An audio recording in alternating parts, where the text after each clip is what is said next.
I just want to say you did a very good job. So good job. It's that thing where you're actually kind of smart. Things you say make you sound dumb. Yeah, we both do that. What's that called? Nope. Yeah, but you're a little different, Dad. Stop saying sure! Oh, it drives me crazy! Are you seeing clear? Are you seeing clear? I think most people just ignore the tough question. This isn't Minecraft. This is real life. You are hilarious. That was not the dog, Dad. That was you. Yeah, to solve this, we have to completely ignore the main problem. That makes literally no sense to me. I just want to die. And that, my friend, is one of my favorite things about you. Hey, welcome to Renaissance Radio. It is Jeremy, your host, and I am here with some dear friends. I'm serious, that was an accident. Right. No, I'm dead serious. I'm here with some dear friends. They've really gotten their hooves. I don't know how to do it. But Jeff and Amy McDonald, welcome to the show. Thank you, Jeremy. Yeah, and I know you guys are you guys the veterans here? Who's done more radio, would you say, of the two of you? Obviously, I have. Obviously. Yeah. So Jeff and Amy own Kokosing River Outfitters, as well as, is there a separate organization name for the Roost? Country Escapades. I love it. Okay, so we did a lot of work together over how many years ago has it been? Amy, you're good at that. Calendar stuff. 10 years. Wow. So did I have like facial hair back then? Did I have a beard and everything? Not as thick. Not as thick. I noticed you're getting some gray. I am. Just a touch. So here's the deal. Thanks for that, Jeff. Yeah.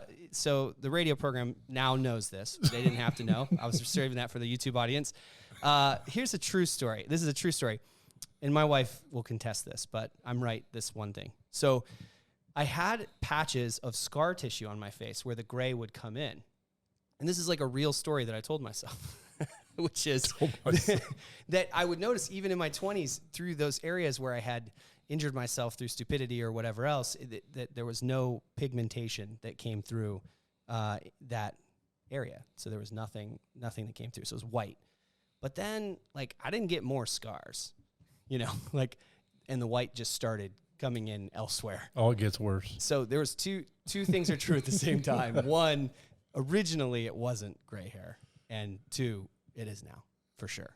So I don't know how to interpret that, but I'm getting older, and just 10 years embrace is a long time. Yeah, I agree. My wife and I, like, there's these weird milestones that happen where you're like, oh, we've been together, 50% of our life now, which is awesome. Praise the Lord. But it's like, wow, that's a long time. Yeah, that's a long time. And you start noticing like the amount of times that things have been something and not something start to tip very heavily. How long have you guys been dating? Oh, we've been married 37 years. Yeah, and have you dated most of that time? You guys still go out and do things together? Oh, yeah. Are you a stay-in couple or a go-out couple? Amy? Yes. Yes. Amy, what would you say? You're both. What do you prefer? Do you have a preference, or is it just you got to mix it up? You just got to mix it up. Okay. Well, Kokosing River Outfitters is out in. Give us a lay of the land here geographically. Where are we in the country right now? We are about an hour northeast of Columbus, Ohio. And okay. Right we have properties in the Knox County, Coshocton County, and Licking County. Yeah, I would say that as you leave Columbus, I mean, I grew up out in this area generally, and I definitely took it for granted because there's a real like physical and emotional sense of just rest that happens literally as you're getting out away from the city. And I love that we're close to the kids' school, to our church. I love that my clients are very near to us and in proximity. I can get to and from places very quickly. But I got to tell you, like, as I'm pulling away, it's the gray and the brown tones of the fields and the woods. As that starts to take away, and the houses become kind of like an accent on the scene instead of the main thing. I feel my muscles. I don't know. What do you guys think about that? Oh, definitely. The stress leaves your body, everything when you get to this area. It sounds weird. I know that obviously there's stress out here, but there is something about constant sound, constant visual stimulation, constant traffic. There's something about that constant state of, some people couldn't imagine being anywhere else, and I'm happy for them. I just find myself wherever I am kind of like missing the other thing a little bit. And right now when I'm out here, it's just, there's just so much dimension to what we're looking at. There's more trees, more hills, more water. Like it's just, everything is Less traffic. it's less traffic. Well, I mean, define traffic. Like we're talking cars here, but literally everything can just jump out and hit you. Oh, here. yeah. But around here, if you hear a car coming, you stop and look. That's true. That's true. Yeah, we can't even hear the cars over the airplanes and helicopters. So, yeah, but I mean, like, you know, the whole concept of, like, do you know anybody that hasn't hit a deer with their car that's been driving for more than 10 years? No. It's like a real thing. We don't hit people and animals and stuff in the city very much. So that's kind of cool. That's kinda cool. You just kind of drive on the road and it's annoying and then you get there. Yeah, so Kokosing River Outfitters out here in Knox County. What's the closest counties to us here? Coshocton and Licking County. Coshocton and Licking County. So you guys have, how many acres is your property on approximately? Here where we live, there's 100 acres here, but we lease around 4,000 acres. Jeepers creepers. Cool. I just had this frozen moment where I forgot what to say because I just like wanted some of those. But it's so beautiful out here. And so your primary business is what's called outfitting. And, you know, in the city, we outfit also. It's more of a fashion thing. What do you guys do when you say outfitting? When we say outfitting here, we take people hunting and deer and turkey. Yep. And we've been doing that for about 12 years, heading on our 12th year, I believe now. It's wild. And so when we met, you were already hunting and guiding hunts, and you already had the lodge here. You were already kind of doing what you're doing now, but we did some work together. It was kind of fun. It was a lot of fun. I wanted to have you on the show today specifically to share your story, but also to talk a little bit about the importance of clarity in your business and what that process felt like from your side of it. You know, it's very kind of ambiguous and it's kind of exploratory, and we sat around the table for a long time, and it was kind of strange. And so when other people ask about it, it's hard to describe the experience from the other side, for me to describe it from the other side. But can you kind of, Amy, do you want to set the tone of like, do you remember how that, it was 10 years ago, right? Do you remember how the conversation started? I don't know exactly how the conversation started. That's but true with most of my conversations, yeah. I knew of some of your work prior, and I knew that you were very creative.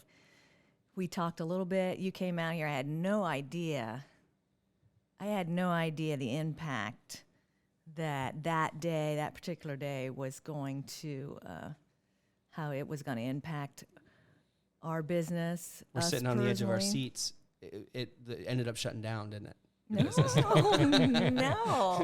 No. You got us to answer a lot of questions, and like you said, clarity. Everything became really clear about what our values were, what we wanted to represent, what we were doing.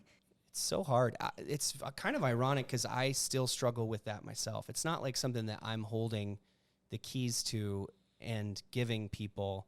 It's more of like a conversation, a trusting conversation of like, we're going to work through this difficult, because basically we're kind of attacking the way you're describing yourself in a sense. And it didn't feel like an attack, but it's hard when you're trying to describe something about yourself and it feels so clear in your head. And then when someone else hears it, they maybe equate you to somebody else's business, or they go, oh, so it's like this. And you say, no, like, it's not like that. It's not what we do here. You know, and in a lot of ways, if you guys were describing how would you say before we started working together, how you were kind of describing yourself? Was it generally like good hunts, or like how would you, it wasn't bad by any stretch. It wasn't bad, but I'm going to think it was real generic, like a lot of other people would do it. What would you say, Jeff? Like, what's the summary of how the outfitting community describes themselves in general? How do they attract people with a sentence or a paragraph? Well, I think one thing with outfitting is the first thing that comes to their mind is big bucks. Yeah. Okay. And when you go on a guided hunt, there's so much more than just big deer. And when you came in and met with us and we talked, one of the things that I wanted to make clear to people was pretty much everything. I didn't want to have to sell a hunt. I think I told you, I don't want to get on the phone and try to sell a guy, talk a guy into it. I want them to be able to look at our website and videos and things and answer pretty much every question that they would have. I think that was a big moment because that's been an iconic part of the work that I've done over the years. And I think it came from you that it was like, you basically said, like, I know what I want to do with this business, and I know what I don't want to do. And I want the site to do the work. And actually, I think you focus just as much on repelling wrong fits. I think that was maybe, like, if Amy was a little more focused on bringing the right people in, you were as focused on keeping the wrong people out. Right. I remember that distinctly. Absolutely. And so I think that has been an iconic part of any of the partnership work that we've done, has been like, man, how do we make it clear enough that we're not making people work so hard to figure out what it is. And that's a journey right now for Renaissance Agency that I'm still figuring out. I'm still learning, what exactly is this thing? Because in your mind, it's a lot of things, it's all these things, but what is the foundational thing that it is? And maybe you guys can help me with that today a little bit. But it was such a cool experience. We asked a lot of questions. I think Big Bucks was a huge, Big Bucks money, but also Big Bucks deer was the big focus. The idea was, we'll get you the biggest buck. But there was a whole segment of the population that frankly was hunting, like, how would you describe that group that really ended up landing? And we'll talk about what your slogan ended up being. Like, what's distinct about your group that, like, they're not obsessed with a big buck?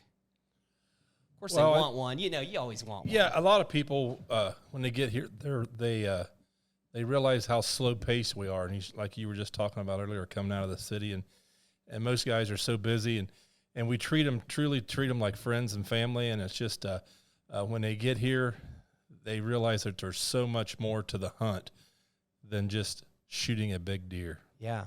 Yeah, and a lot of things that we do, a lot of times what I'll do is isolate the thing that we say is important and say, if it was only that, is that important enough? And there are plenty of places in the country that you can go, you can go get yourself a big trophy buck, and it's not an ethical experience for anybody involved. They're not taking care of the animal. They're not taking care of the land. They're not taking care of, the hunter hasn't done anything. You're just killing at that point, right? And I'm not dogging those organizations. I'm sure there's good ones. But the point is, if you come out here and you do this, whether you agree or disagree with the lifestyle of hunting and things like that, and there's many people on many different spectrums of, we have a responsibility to know how to do this versus we shouldn't, The reality is there's no arguing with the fact that Jeff and Amy are managing the land, caring for the animals, caring for the people here. They're not leaving huge traces of damage to the environment, things like that. And so it's so cool to see those things. And then also it's cool when you can get a big buck, right? Like, that's Absolutely. A really cool thing. But there's been many people, if you're watching us on YouTube, you see this table here. This isn't the only table. This table has been carved up by all the people who've sat and ate dinner here and stayed here. And it's such a neat experience for fathers and sons or daughters and mothers and that sort of thing. So where we landed was these two things. We landed with guided hunts among friends. And that kind of like summed it up. Like, I think, how did that land with you guys? It was perfect. I think it Absolutely. was. That's what it is. Well, maybe tell very folks. Clear. Yeah. And why is it true for you guys? What would you say, guided hunts among friends? Why does that resonate? Why is it true? Is because we take them on a nice guided hunt, and they become friends. That's right. The among friends part is so different because you, if you're just looking for a big buck, you don't have to be friends. You don't have to. But if you have that filter of friendship, there's going to be a lot of things the behavior is going to be different.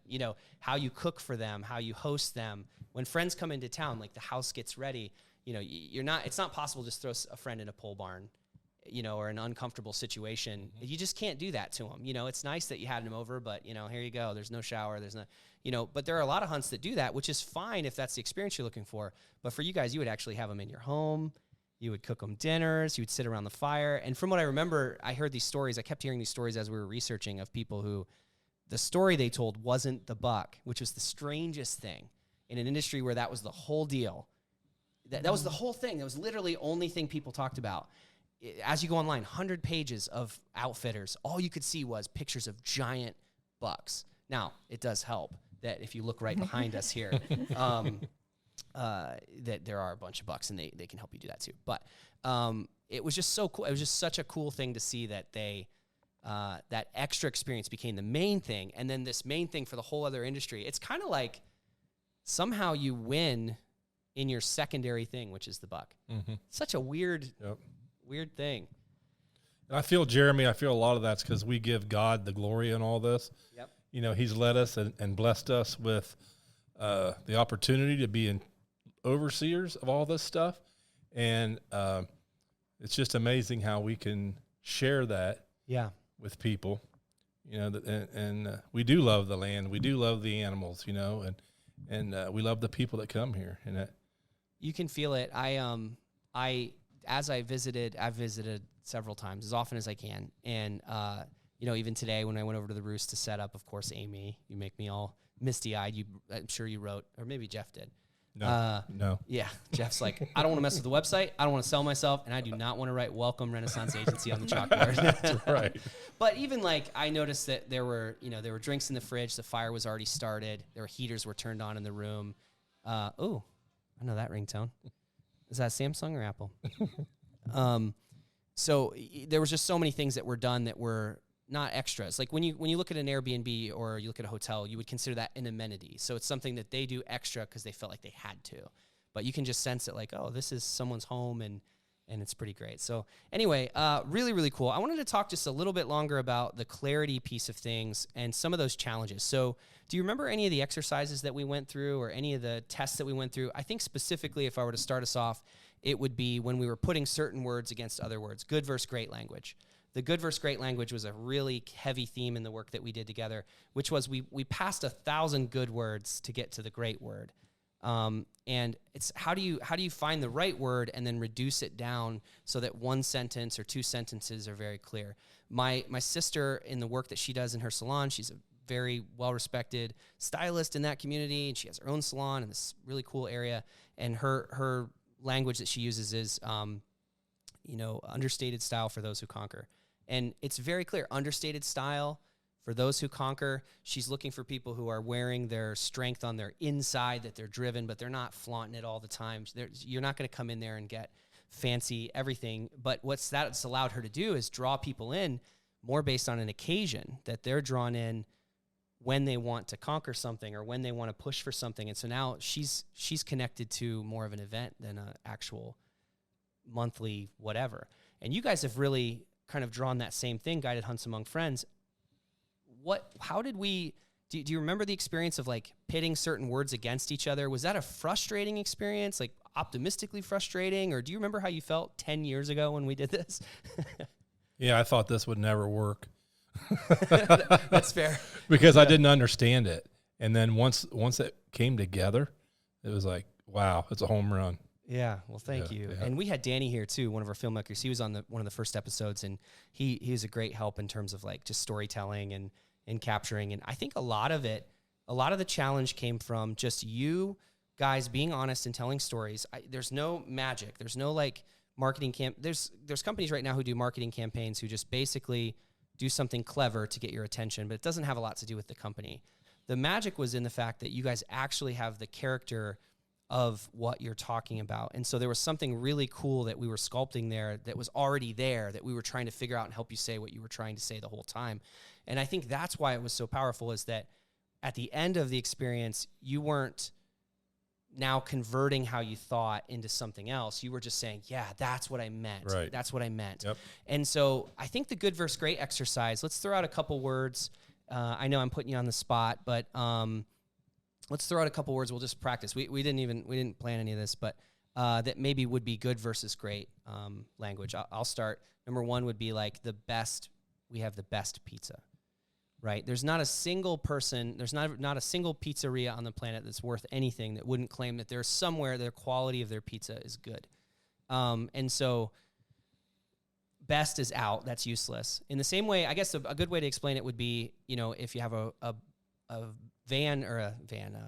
bus full of band members from Danville, right? You got the Danville band, and they're all in their uniforms. You wouldn't say, hey, can you go get the person with the uniform on? Because that's true of everybody, fun, professional, and creative. When you say those things like, I'm very fun, I'm very professional, I'm very creative, no one's claiming to not be that. Every person that's doing a hunt's going to say, we do a good job, we get a good buck, and you're going to be somewhat comfortable. So those are out, because we can't compete on those things. I remember that's probably what it was. Yeah, one of them that you see a lot in outfitting is the hunt of a lifetime. Yeah, which is a bummer because you want to go more than once. So You can't. If you go twice, the whole thing's off. Now you've done it twice in a lifetime experience. Yeah, and those buzzwords sound fun. Yeah, and it doesn't catch because it's objectively not true. Like you hope that it's the hunt of a lifetime, but what determines the hunt of a lifetime? Yeah, I don't know. Yeah, exactly. Brings a lot. Now, just so as we're starting here, can you guys, I don't want to share the behind the scenes like finances stuff, but can you share some general ideas of what happened once you got clear? What was the outcome? We kind of alluded and I joked about the business shutting down, but it actually went pretty well. What happened? Well, our story is the first year we opened up as outfitting, we had one hunter come in here to go hunting. That was our first year in business. Which is actually pretty awesome. When you go from 0 to 1, you're like, it can be done. It was until the end of the year. Then it's like I looked at Amy like, maybe this isn't what we should be doing. Yeah. But as time progressed, that was one of the most memorable hunts that we've ever had here at Kokosing River Outfitters. And now here we are 12 years later, and we usually stay booked up a year ahead now. Wow. And we have a waiting list of approximately 40 to 50 people waiting to get the spot. Yeah. So that's good. But a lot of that, what I think changed a lot of that was your help, Jeremy, in getting clear. You're too kind. And in your creativeness in putting us out there how we really are. And people saw that. And then that's I appreciate when, that. I'm bad at taking compliments here. But that's when Cabela's just did a random search for outfitters in Ohio, and they found our website, which you had done so much work in and getting clear on all that. And that's, I think, what really turned the page for us. Yeah, Cabela's, I think it would be easy to think SEO did it, right? Like, how did they find you? But there's no shortage of outfitters on Google already, and I don't think we did really any SEO at that point. I think later we hooked up with a partner for a little bit, but I think the fact that you stood out in a sea of the same, they ended up coming out and doing a story or something on you guys, or a TV show, or what was but it? I think more important than that is, like we can't take every hunter in the United States that wants to go hunt deer. We just can't hold that many people. But what you did was line us up with the people that we line up with, which means, that think like we do and have the same morals or whatever that we do, and the perfect fit. Yeah. And then it just rolled from there, I think shortly after, thank you. I think shortly after we started looking at pricing too, because we had to figure out how to safely, one of the things that we run into a lot with pricing strategy, and, some of this is just like surface behavioral economics of, sometimes the math makes sense, but the feeling is off, and it's like, why do they get popcorn prices the way they get popcorn prices? And one of the problems with popcorn prices is similar to what you guys could get into, which is, sure, we can get it, but nobody's happy about it. And the second there's another option, they're out, because it's not a partnership in the popcorn thing. You're just held hostage. You want something salty, they're stirring you up with the commercial, you go grab it. What's the difference between $7 and $2? But everybody's mad about it, and so if they want to pivot from that, one day they're just going to charge too much and we're going to go, that's it, I'm done. And with photographers, that happened a lot. Like any of the pricing consulting I did in any industry, but primarily photographers, everybody's like, just keep raising your prices every year and you'll find out. Well, here's the problem with that. You go 10% too high one year, you can't afford to take a whole year off when nobody calls you. And then you've got none of that momentum and all those customers that were rebooking you without even thinking about it. And we're kind of like, I have to do that in my business. I have to think about that in my business. As the value of the work that I do goes up, of course I can raise my rates. But at a certain point, you guys know what you're paying for. Triple, double, triple, whatever is not going to be, no matter how much you like something, it's just not worth what you're talking about. And so that's something that we kind of looked at. Okay, how do we incrementally price? And I think we broke down based on specific hunts and kind of played with how do we bring the, I hate to say this word, but we say waste in the industry. Like we say, how do you bring up your byproduct? So, if in the Amish community or anywhere really, they mill the wood, and then you've got the prime lumber, and then you've got all the way down to 2 common, and then you've got your your pallet wood, and then you've got, now they're selling sawdust, and you're getting more for sawdust per pound to put in the barns for the horses with do they use WD-40 and stuff? What do they use to pad that? Do you know? Yeah, they were selling sawdust now, and the sawdust actually went up higher. So how do you make sure that the things that are in between you're getting the money for? Instead of taking your prime hunts and tripling them, how do we get the rates up for the year? I remember we played with that, and it seemed to go pretty well. Like, it seemed like you filled your gaps up. Were there any insights that, since we haven't really talked, were there any spaces that didn't fill up as well?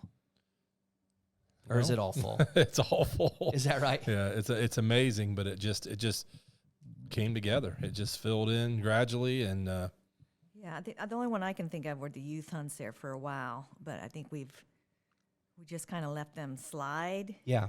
and so we've done a little bit more Yeah. more exposure on those, and so that's helped. But I think everything now is In pretty general, the much- slots filled up, but there was a couple things. Yeah. And like we had talked a little bit about kayaking and some of the other things that are, maybe don't fit quite in the same as guided hunts among friends. Maybe they're their own thing. And now you have this Airbnb, which I'm really excited about. We'll talk about later.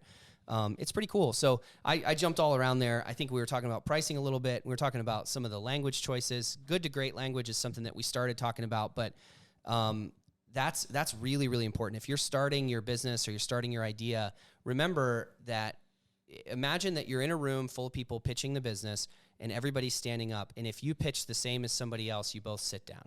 Let's just kind of imagine that. That's not exactly how the economy works, but if you stand up and you make your pitch and it sounds the same as everybody else, 90% of the people standing up will get knocked out in the very first pitch, very first.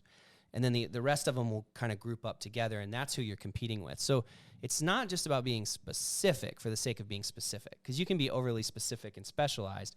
You guys have a pretty robust, experience here. It's not like you, if you had a specializing mindset, you would say, you would just do Civil War musket hunting, right? Like you could do that. And niching is a real thing, because you would draw every single Civil War musket hunting person there. But what you did was you said, this is the kind of person, if you believe this, you'll enjoy this. If you believe in taking care of the land and respecting people and respecting, everyone around you, and that's not a good summary, but in general, that's the idea of we're not out here just to kill something. We're going to have a great experience together, and we're going to enjoy it. If you have that, you'll draw it in. That was pretty cool. Okay. Yeah. So I wanted to hear also about some of what it's like out here. So, there's a lot of people that are, maybe part-time. I think in our part of Ohio, it's going to be rare to find somebody that's 100% city all the time. Everybody's had some experience in the country in Ohio. We're pretty diverse in our layout. It's not like New York or LA, so at all in any way at all. So what are some things that someone might be surprised to, I'll put this in the context of maybe something that will help opportunity for you guys too. If someone were to come out here and stay to get away, maybe they're not into hunting, but they just want to get away. What's something they could bring their kids or their spouse or their group out, and you have a pretty good chance they'll see out here, but they wouldn't necessarily see where they're from? What are some things that they'll experience or see or smell or feel? Or Well, first of all, like we talked about earlier, the lack of traffic. They're not going to hear that. Occasional plane flies over here, maybe. It's weird. It's not it's like silence as a sound. Yeah. It's weird. And we have trails for them to walk back through the woods and the fields and things, and just to get away and clear their minds. And we have cattle, we have pigs, we have sheep, we have goats, we have. What's interaction with those look like in general if you come out here? It's not a petting zoo. These are actual. These right, animals right. live here. Yep. Yep. I got to clean my shoes now because of all your adorable dogs. Yep. That came out and greeted me. Yep. That's it. Yeah, the dogs will meet you when you pull in, and we have a cat too that likes to have a lot of attention, and it's I think things are so compartmentalized. I'm not trying to make this a city versus country conversation. I'm just trying to make the distinction. It's hard to talk. It's hard to understand it unless you actually experience it.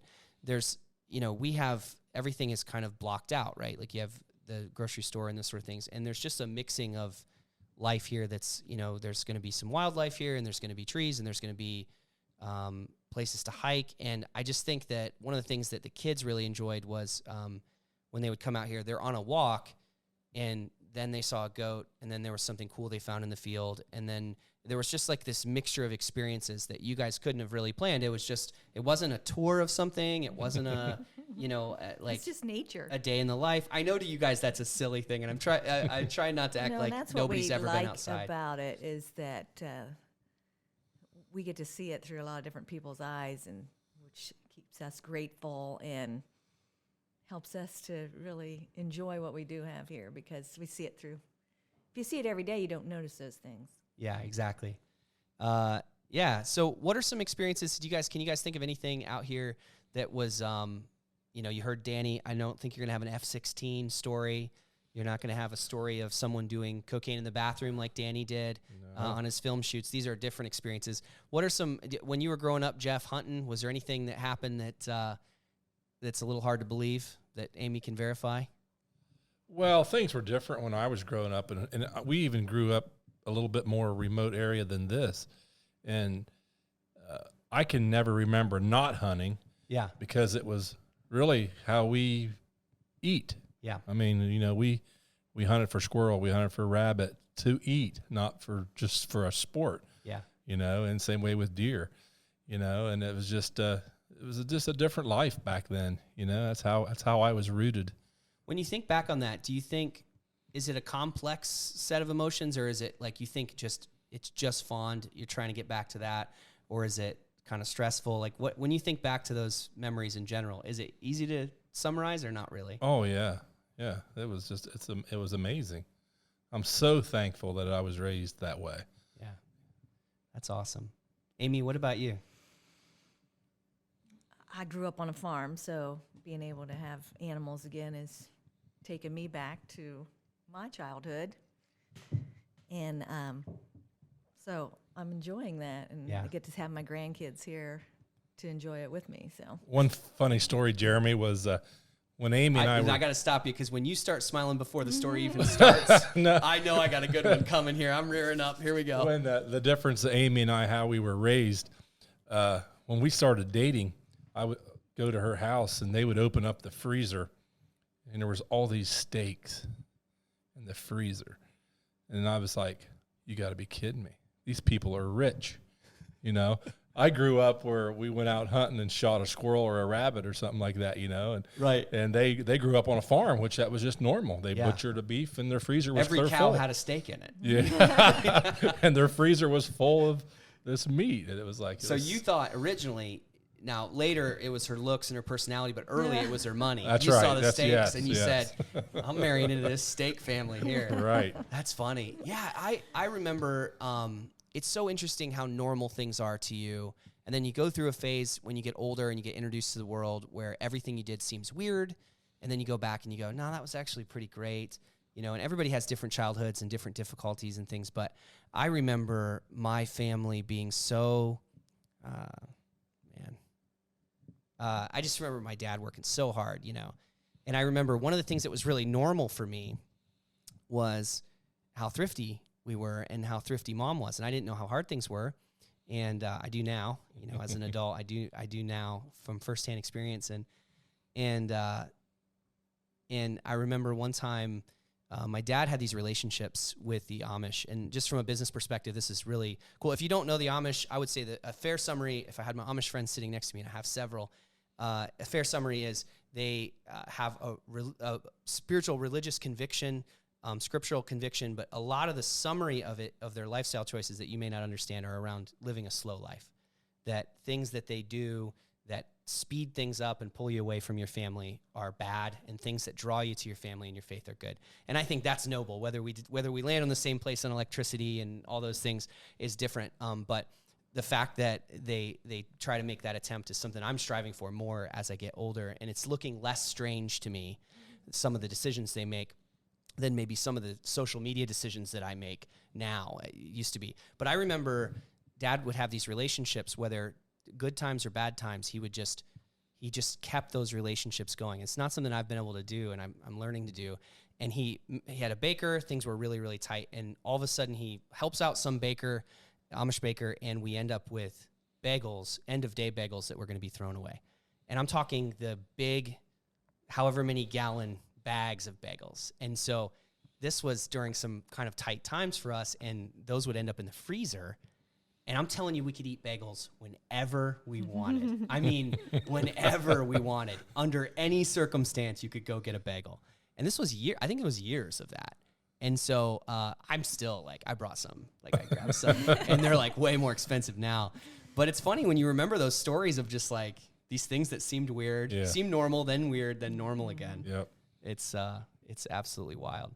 So so I guess we'll get kind of toward the end here on this episode. But what are some things that are kind of moving forward?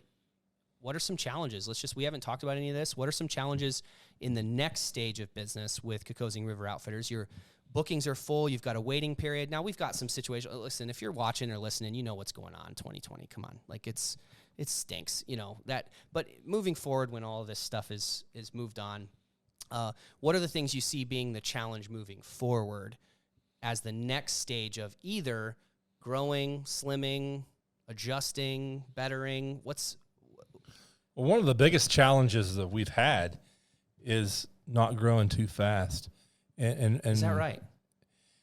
Holding back, because we want to stay with that personal touch that we have, that I can sit down and talk to each one of my hunters of a night. What's the temptation? What would be growing too fast? What switch could you turn on that would be maybe a problem?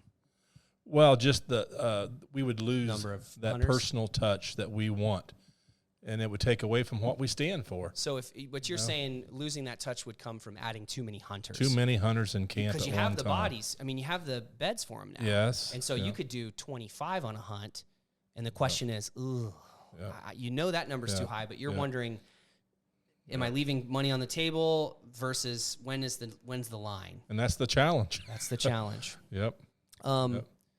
That's a fun challenge. I'm not complaining. Yeah, at what all. a cool place to be. Yeah. If you're listening in, and you obviously are, remember this stuff. You get to play with these things. You get to have these first world problems of like, I don't want to have too much business, from doing great work.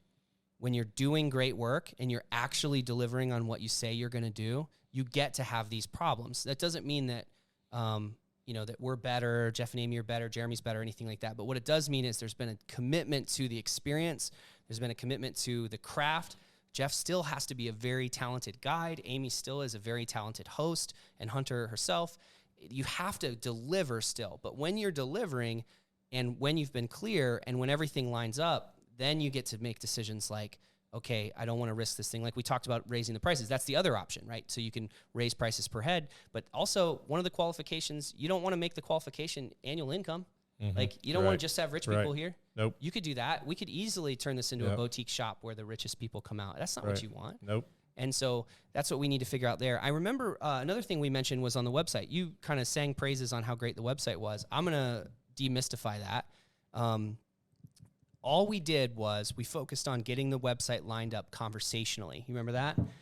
And so I spent a lot of time trying to understand Jeff's conversation, Amy's conversation separately and then together of what is the best conversation that happens. And I still remember to this day, it was something like this.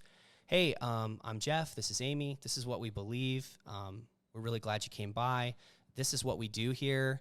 And this is how it affects you. And here's how you can book.